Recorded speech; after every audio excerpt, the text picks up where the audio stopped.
It's correct that we inherited a country with two worlds in one.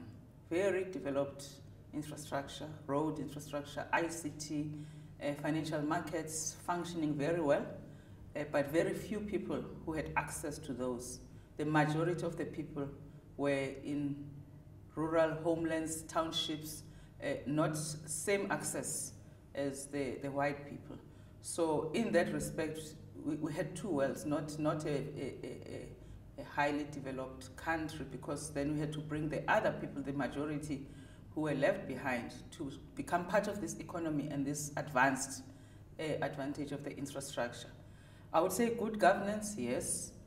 Good governance is the key word in terms of not only how government is run, our programs, but also for our companies.